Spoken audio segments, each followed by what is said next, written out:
There are few designers like Frank Hershey who had the courage to reach into the future and the insight to know exactly what the public would accept. He started his career in 1928 at the legendary coach builders Walter M. Murphy Company in Pasadena. Hershey grew up in the early days of the automobile and says cars like the Duesenberg and Cord were an inspiration throughout his career. I looked over, and here was I've never seen a car like that in my life. I couldn't move. It was so low, and the front end, it just had a flare to those fenders and that beautiful round thing over the transmission. It was so beautiful. And I still say it's the most beautiful front end ever made. Anyhow, the old Duesenberg radiators had a theme that was carried through Auburn and finally showed up in this. Well, you had to be, I guess, a designer to see it, but it was still there. Just a little bit of that Duesenberg characteristic was there.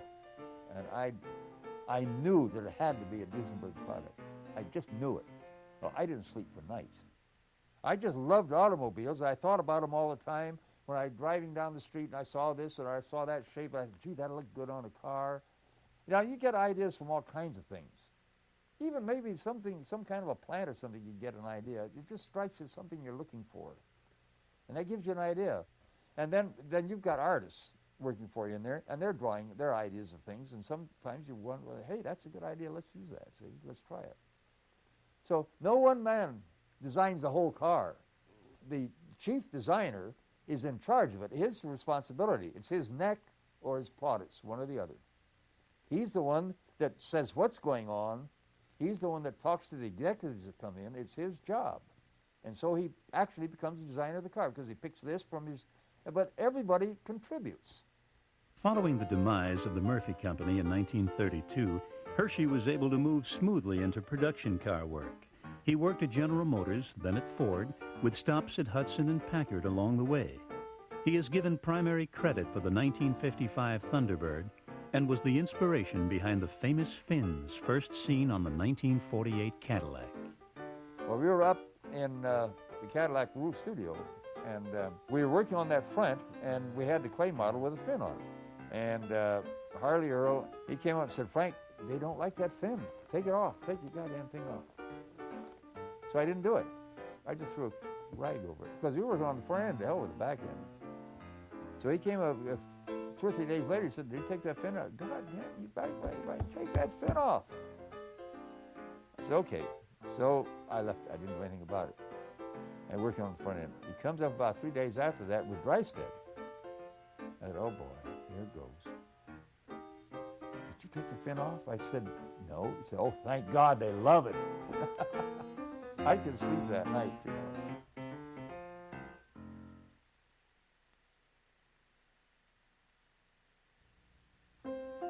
Widely praised as a pure designer, Strother McMinn is a source of guidance and inspiration to young designers.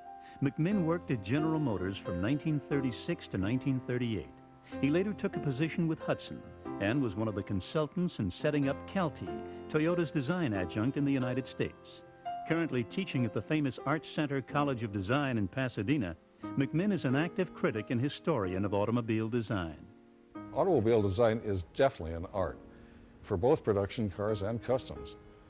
The interpretation of ideas, the sense of flair and character, and it's as important as clothing and what you do for entertainment. All of those things are combined. It's very definitely a cultural endeavor. There's no manufacturer today like Henry Ford who believes that their product is going to affect the cultural future of our society. When Henry Ford started manufacturing automobiles, he fought his board of directors in order to be able to produce a car that he believed in, which was a people's car. And Ford saw the opportunity of giving them more mobility so they could go further afield and learn more about each other and therefore interchange and develop their own imaginations in this cultural development. What usually stimulates a designer into activity is a scenario of action, of where the vehicle would be used and how it would be used and the kind of person that would have it. And so you're really thinking about the client as a starting point and their behavior and the grandeur of it. In the process of designing a car for a specific customer, as in custom automobiles, that's not so hard. That's where the designer can add his sense of flair and bring a character to bear on the nature of the demand, whatever the client wants. But when you're working on a production car and the boss simply says, what we want is something different, then you really do have to strain your imagination, and it is tough. In the process of design, most of the designer's decisions are made intuitively, off the top of his head or the back of his head from experiences that he previously had. The designer can continue looking at the environment and the products that we have in it and get constant inspiration from everything that you see. I know my old friend Frank Hershey. We've known each other for over 60 years, and we still talk on the phone about a discovery that we made yesterday and seeing a car at a dealership or in motion or somebody using the vehicle and how exciting that discovery was.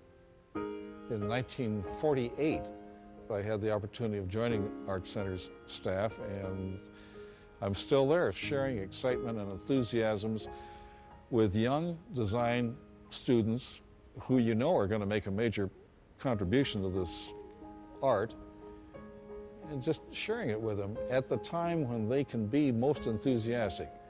And so that's been probably the most exciting experience that I've ever had.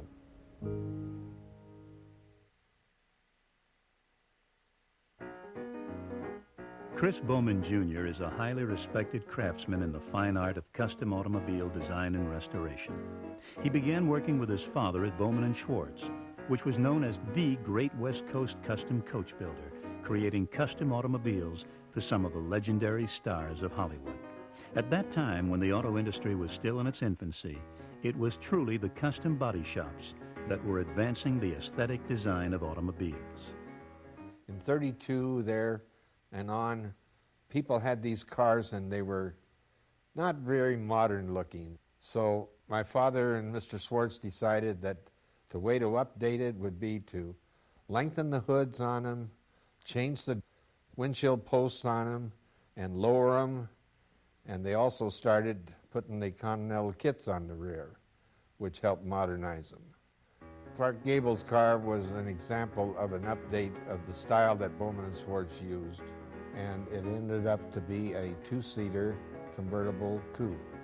They took the hood and lengthened it back to the windshield, completely redesigned the fenders, and it was reupholstered and repainted, and it was very striking and a very popular car. Gary Cooper would do something to his car at the shop. Next week, Clark Gable was in and wanted to know what he had done, and he wanted to have something done to his and a little better than what Cooper did to his.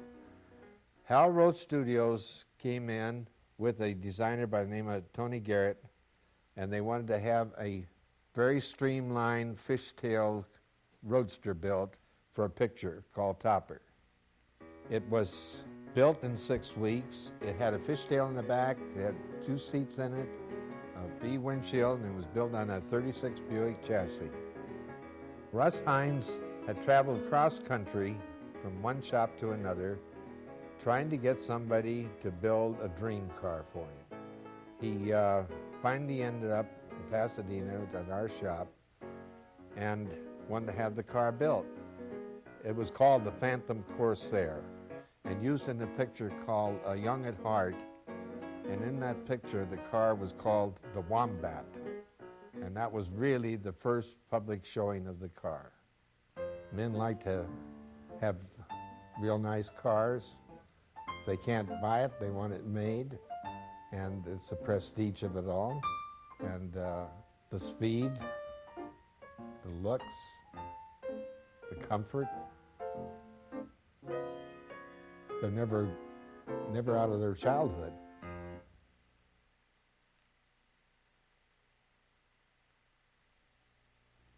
Alex Tremulis has been called a 20th century Da Vinci, a master of physical concepts, illustration, and the art of looking beyond the mundane to the revolutionary.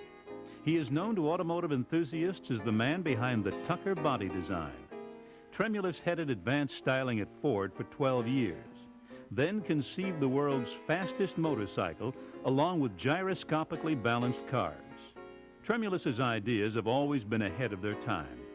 Although recently afflicted with Alzheimer's disease, his visionary designs will continue to shape the future. Alex has always been interested in the future, and he always used to say he never wanted to look in the past because he said it was like looking in a rear view mirror. Alex was best known for his advanced concepts, his advanced thinking in automobile designs, and also for his aerodynamic concepts. When he heard that Tucker was designing an automobile, he called him up and said he would like to see him and present some renderings for what he thought the Tucker should look like. Tucker said, well, okay, you can come in, but I can only give you 15 minutes. And being a brash young man and confident as he was, he says, well, that's all you're going to get, Mr. Tucker. So when he went in and presented the 1 or 2 renderings he had, Tucker was impressed, and the meeting wound up to be 2-3 hours instead of 15 minutes, and hired him on the spot. I think his design ideas were revolutionary, whereas people are used to evolutionary, change and a changeover. They'd have a model changeover, and then they would do facelifts, add a little chrome here, change a fender or tail light or something. But then Alex would come out and have these revolutionary ideas, and it was too much for them to accept, I guess. Economically, it's a risk. You would have to take a risk to do something like that. What he always liked to do is to encourage youngsters to stretch their thinking. He used to call it sky blue thinking. In fact, when Elwood Engel was at Chrysler, and he asked Alex to go and start a design class at Arts and Crafts in Detroit, he had them paint the ceiling blue so that they could look up and sky blue thinking.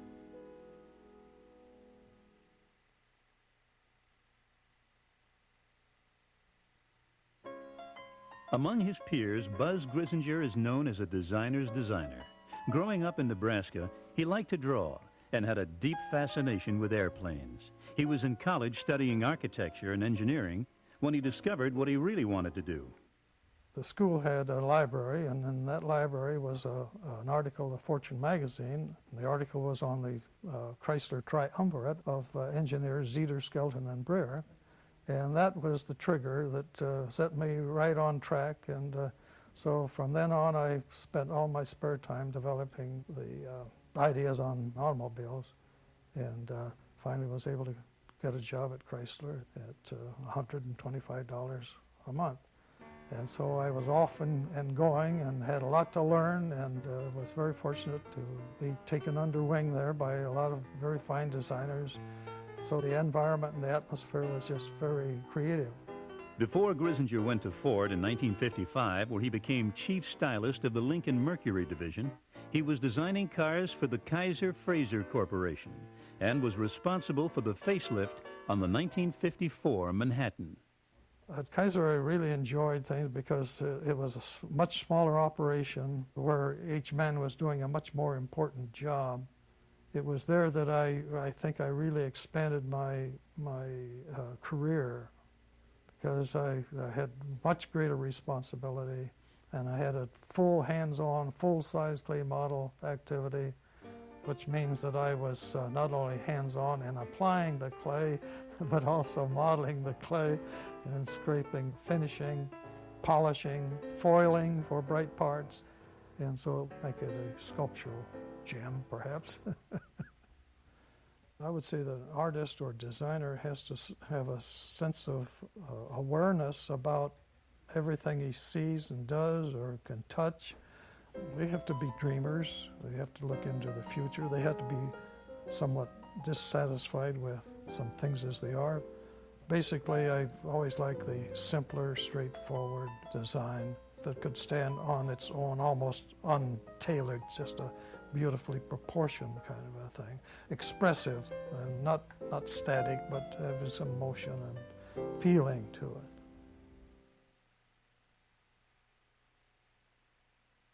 it.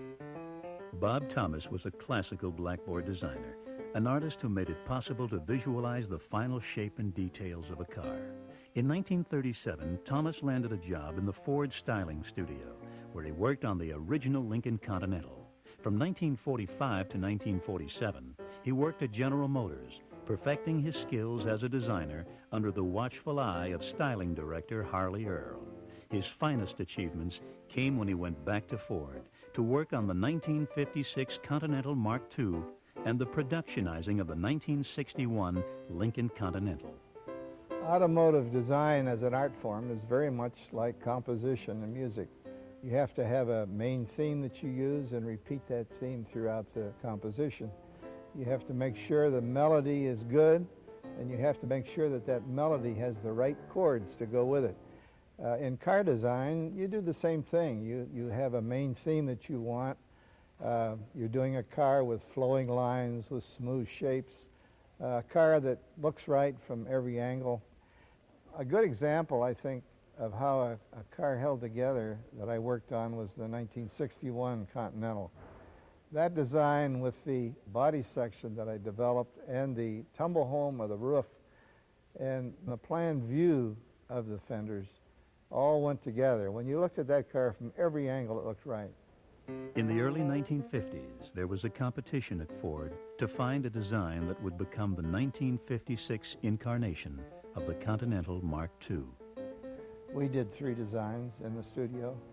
The first design we did was sort of a update of the 48 design with a heavy front end treatment and the built-in spare tire on the deck. The second one was more advanced with a split grille. And the third one was really a very advanced design for a Continental. And that became the Continental Mark II.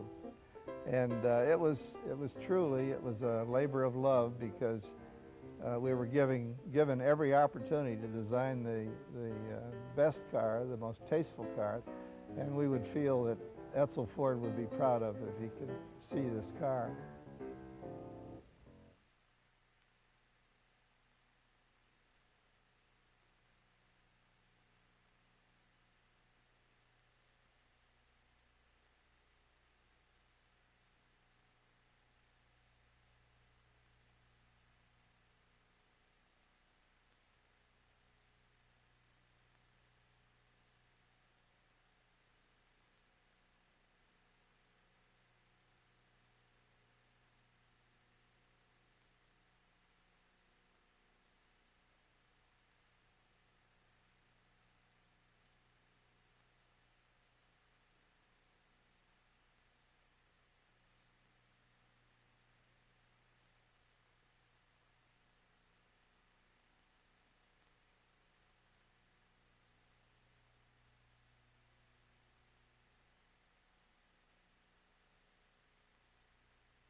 The legendary Ralph Roberts was a perfectionist when it came to the purity of line in his automobile designs.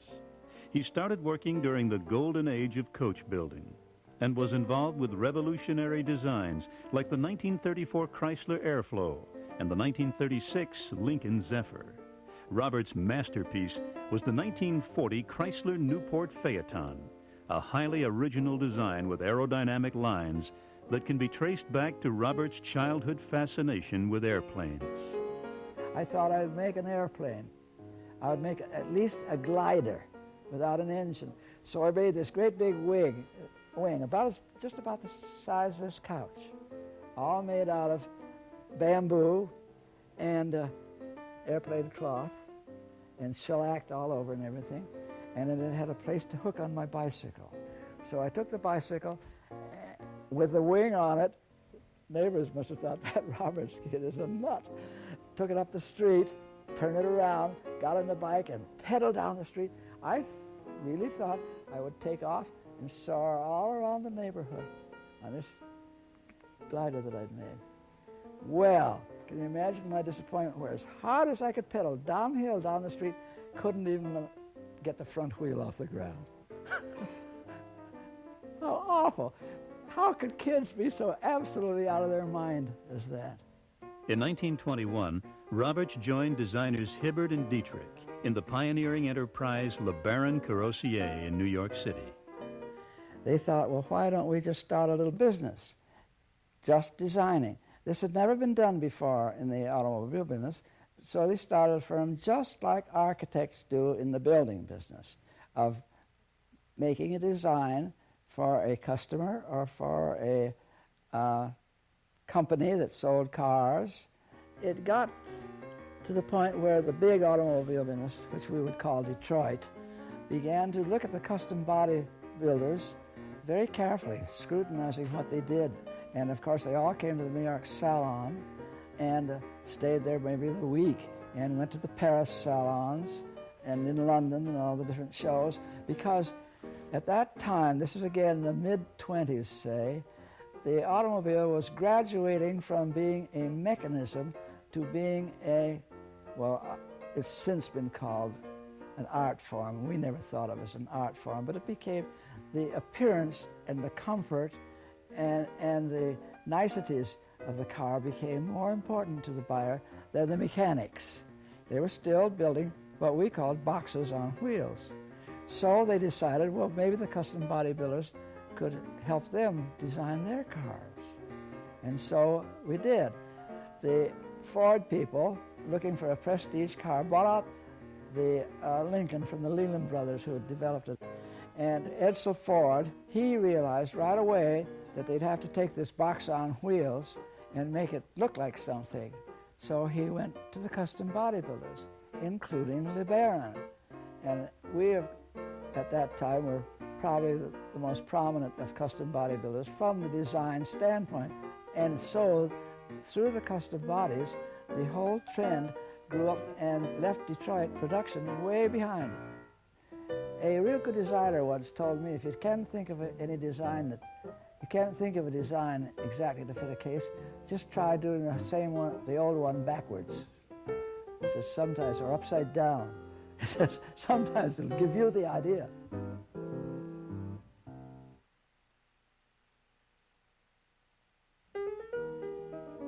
Dick Teague is an automobile designer with a real flair for the dramatic in automotive styling.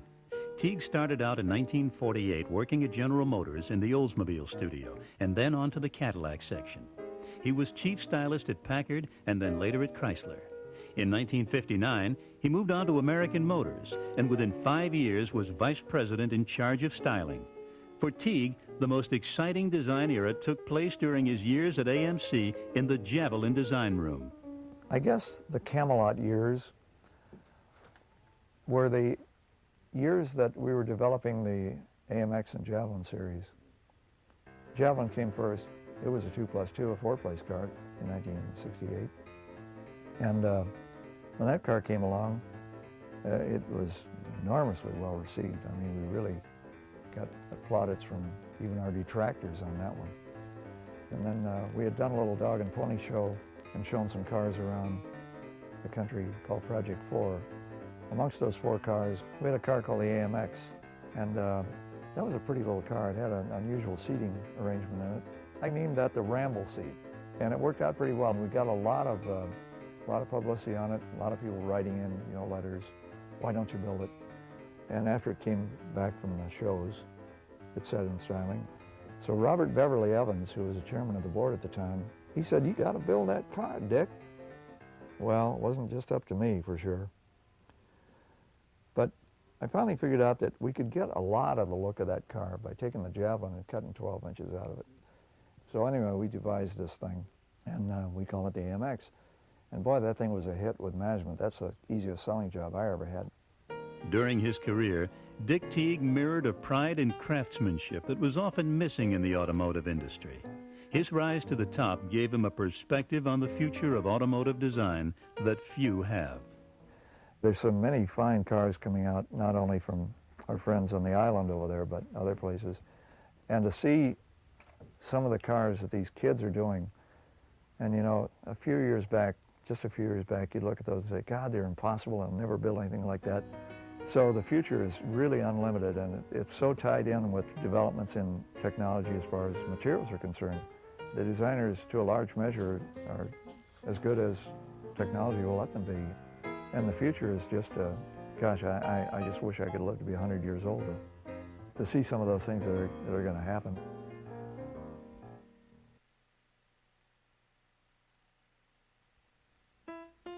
Wesley Dahlberg is an automotive stylist with an international sensibility.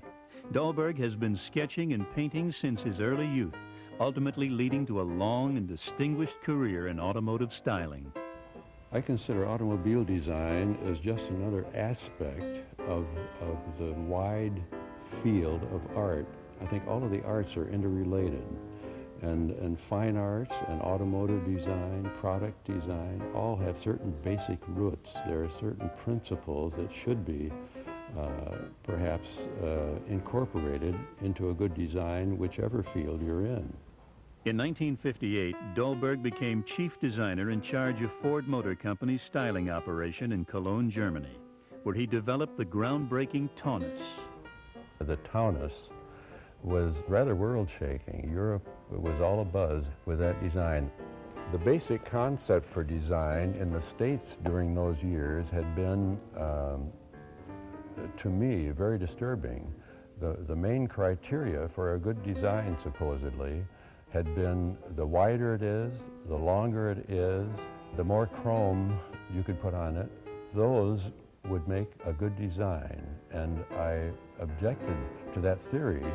So when this challenge came to go to Europe, I found, well, this is the way I can get the simple line and the simple designs that I feel an automobile should have. So in the concept of our new car, I deliberately incorporated simple, elliptical, aerodynamic forms. We put our models right into the wind tunnel to test this theory, and that's why we ended up with the kind of style we did, which really was a trendsetter in Europe for the production cars at that time. In 1967, Dahlberg returned to the United States as an executive at Ford, where he worked on designing the 1972 Continental Mark IV. There were 5 teams involved, competing in various different studios in total secrecy, nobody being allowed to visit any other studio. I happened to have one of those teams. Bunky Knudsen had the habit of coming into the studio unannounced, and one day he brought his whole entourage. He walked around the car about 3 times without saying a thing, and then all of a sudden at the end made an announcement to his group of people. He said, "This is going to be the next Mark IV. Don't make any changes." Well, this has never happened before in the history of the company. And it was exciting. It really was.